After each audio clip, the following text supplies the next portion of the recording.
pada Highbank pada April 2026, perusahaan tersebut menyatakan kesediaannya mengambil alih aset secara penuh. Bukan hanya tanahnya saja, tetapi juga bangunan yang berada di atasnya, yang tentu saja itu adalah Masjid Al-Mansur. Pada tahap ini, memang belum ada bukti bahwa transaksi telah terjadi. Dokumen yang kami terima masih berupa letter of intent atau surat pernyataan minat. Namun satu hal menjadi jelas, yakni Masjid Al-Mansur kini bukan lagi sekedar tempat ibadah. Ia telah masuk dalam daftar aset yang sedang dijajaki untuk diakuisisi. Lalu pertanyaannya, apa yang akan terjadi jika lahan itu benar-benar berpindah tangan? Disinilah. Namun bagian yang paling menyita perhatian adalah rencana menjadikan area tersebut sebagai business center, ballroom, meeting room, dan restoran. Jika narasi itu dibaca apa adanya, maka sebagian kawasan yang selama ini dikenal sebagai area Masjid Al-Mansur berpotensi berubah menjadi fasilitas komersial. Ya materainya, maka biasanya PPAT nggak mau tuh ngambil itu. Yang berwenang itu biasanya adalah kepala KUA yang dikasih SK itu. Nah, ketika mereka tidak mengantongi legalitas tanahnya bukan miliknya, kemudian bukan tanah wakaf, mereka membangun di sana, menurut saya ini adalah hal yang sembrono. Tidak ada kehati-hatian. Atau mungkin punya tujuan lain. Pak Itren, bangun ini, minta sedekah sana sini, ya kan? Minta sedekah sana sini, oh ini loh wujudnya. Nah, dia bisa minta sedekah sana sini, lain cerita itu. Cuma saya nggak bisa komen. Menarik itu aja Pak ya. Iya. Jadi seharusnya kalau memang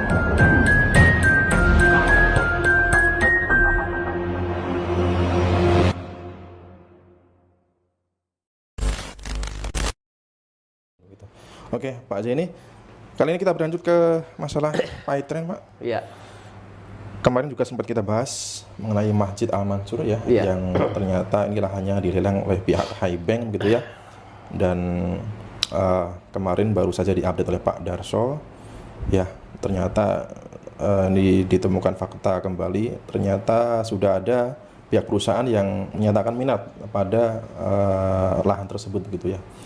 Dan diketahui atau direncanakan bahwa sudah ada landscape, sudah ada planning bahwasannya nanti masjid tersebut, nah ini kemungkinan akan dialihfungsikan menjadi ruang bisnis begitu. Nah ini kan yang sangat disayangkan. Kemarin juga sudah ditantang oleh Pak Zaini kepada Yusuf Mansur, karena sebenarnya kan itu yang bertanggung jawab besar adalah Yusuf Mansur, karena memang masjid tersebut dibangun atas dasar sedekah para mitra-mitra Pak Itren gitu. Nah ini terkait dengan fakta terbaru Pak, ternyata itu sudah ada minat pembeli, ya calon pembeli, dan ini kemungkinan besar nih masjidnya entah mungkin dibongkar, digusur, atau mungkin direnov menjadi bangunan lain, kita tidak tahu. Intinya ini sudah ada perencanaan seperti itu Pak. Ini menurut Pak Zaini bagaimana Pak? Jadi saya menyoroti mungkin secara hukum ya Mas, karena saya orang hukum gitu ya. Jadi sesuai dengan apa yang disampaikan oleh Pak Darso, kemudian ternyata itu kan ternyata sudah lelang Mas. Sudah lelang. Artinya sudah eksekusi. Nah, berkaitan dengan itu memang saya juga pernah ketemu terutama yang borong di sana yang belum dibayar itu ya. Namanya Pak A, kemudian ada pihak-pihak di sekitar sana lah saya ketemu.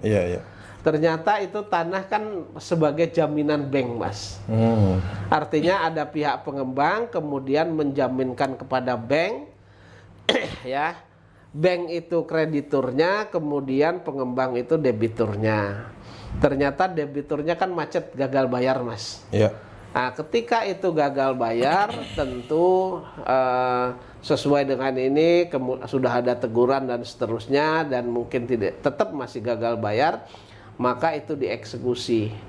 Nah, eksekusinya karena ini jaminan, tentu eksekusinya ya eksekusi real ya, artinya dieksekusi bahwa ini sudah macet dan seterusnya. Kemudian itu setelah dieksekusi kemudian dilelang. Dan Pak Darso sudah menemukan satu surat, ada minat juga. Kemudian Pak Darso mengatakan di sana berdasarkan hasil investigasinya adalah akan dirubah peruntukannya, Mas. Iya. Artinya penggunaannya akan dirubah. Ya memang tidak salah kalau itu tanahnya pengembang. Iya. Ya, kalau itu tanahnya pengembang, kemudian itu kemudian macet, kemudian dilelang, pemenang lelang kemudian merubah set plan-nya itu atau mengikuti set plan yang lama. Iya. Iya. Ini Allahu alam ya. Iya. Iya. Memang itu masih kewenangan pengembang. Itu, Mas. Yang jadi masalah adalah menurut hemat saya, karena ini kan masjid ikonnya Paitren, Mas. Iya. Ikonnya Paitren, kemudian di sana namanya juga Al Mansur, ya kan? Al Mansur. Yang tidak kalah penting lagi bahwa menurut keterangan daripada mitra-mitra Paitren itu dibangun mempergunakan uang hasil wakaf ya, bisa wakaf, bisa sumbangan, apapun bentuknya itu mempergunakan uang umat. Iya. Kemudian dibangunlah untuk melakukan pembangunan masjid. Nah, ketika ini melakukan pembangunan, menurut saya ada kebodohan dari pihak Paitren, Mas. Ini kan tanahnya tanah pasos pasum, tanah pengembang, Iya. yang notabene masih menjadi jaminan bank. Kenapa dia melakukan bangunan di sana? Karena ini kan tidak pasti. Betul. Iya, kalau misalnya pengembang nggak macet, nggak masalah.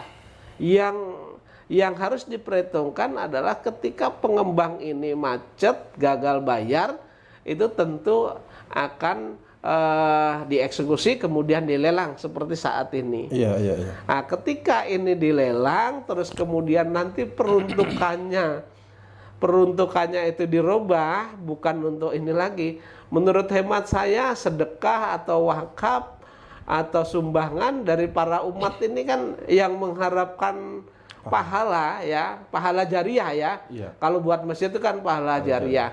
Artinya kalau itu dibongkar kan pahalanya terputus di sana, Mas. Sia-sia, Pak ya? Iya, diputus di sana. Nah, ini jangan sampai terjadi. Ini pelajaran berharga bagi umat Islam. Jangan sampai melakukan ya bangunan di atas tanah yang legalitasnya belum jelas, Mas. Oke. Ya, apakah itu yang paling bagus adalah membangun suatu masjid itu adalah di tanah wakaf. Karena kalau tanah wakaf kan sudah tidak bisa bergerak lagi, sudah haknya Allah kan begitu. Betul.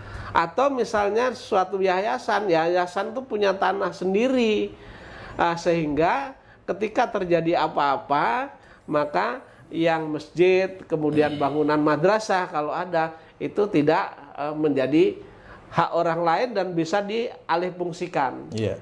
Jadi saya tetap menyalahkan pihak Paitren yang tidak melakukan kajian secara legal ya.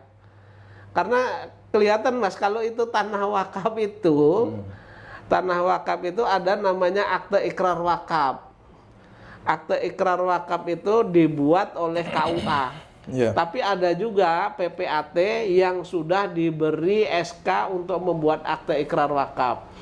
Tapi karena akte ikrar wakaf itu bentuknya gratis, hanya kita mengganti biaya materainya, maka biasanya PPAT nggak mau tuh ngambil itu. Yang berwenang itu biasanya adalah kepala KUA yang dikasih SK itu.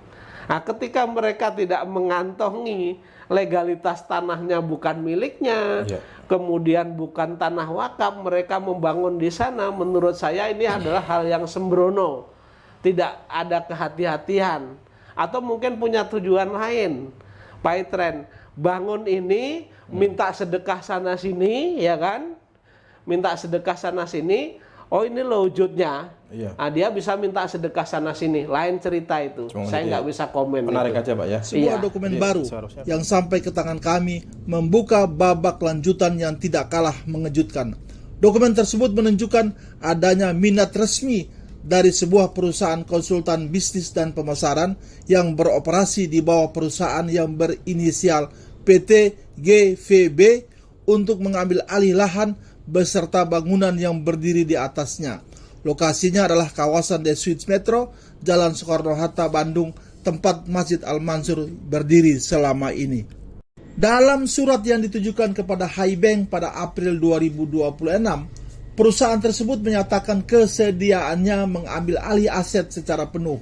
Bukan hanya tanahnya saja, tetapi juga bangunan yang berada di atasnya, yang tentu saja itu adalah Masjid Al-Mansur. Pada tahap ini, memang belum ada bukti bahwa transaksi telah terjadi. Dokumen yang kami terima masih berupa letter of intent atau surat pernyataan minat. Namun satu hal menjadi jelas, yakni Masjid Al-Mansur kini bukan lagi sekedar tempat ibadah. Ia telah masuk dalam daftar aset yang sedang dijajaki untuk diakuisisi. Lalu pertanyaannya, apa yang akan terjadi jika lahan itu benar-benar berpindah tangan? Disinilah cerita itu menjadi semakin menarik. Dari sumber yang kami anggap kredibel, kami memperoleh sebuah gambar yang diduga merupakan konsep awal pengembangan kawasan tersebut. Gambar itu memperlihatkan bidang tanah seluas sekitar 6.000 meter persegi yang diberi sejumlah penandaan berwarna kuning. Yang paling menarik bukanlah gambarnya, melainkan narasi yang menyertainya. Bunyinya begini, area kuning kita wakafkan dan bangunkan.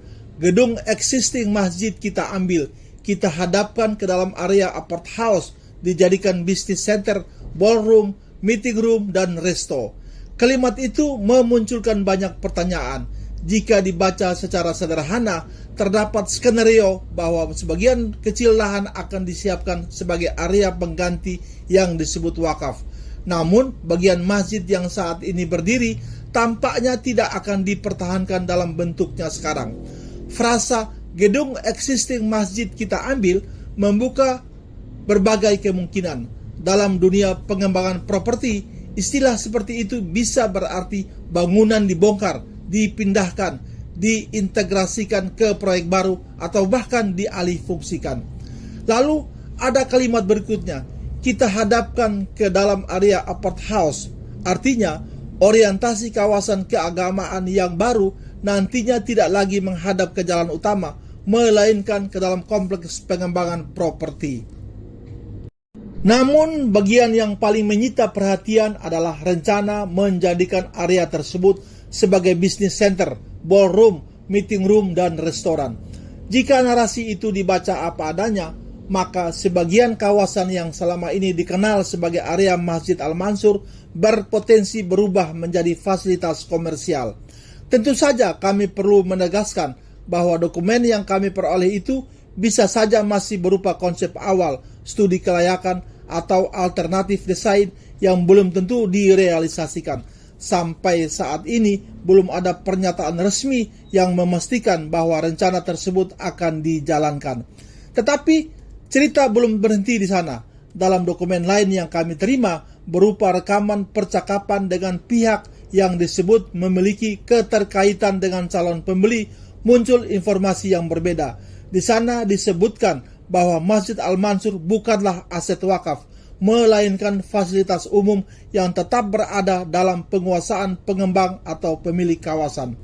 Jika informasi ini benar, maka status masjid tersebut menjadi sangat penting untuk dipertanyakan, sebab fasilitas umum memiliki karakter hukum yang berbeda dengan tanah wakaf.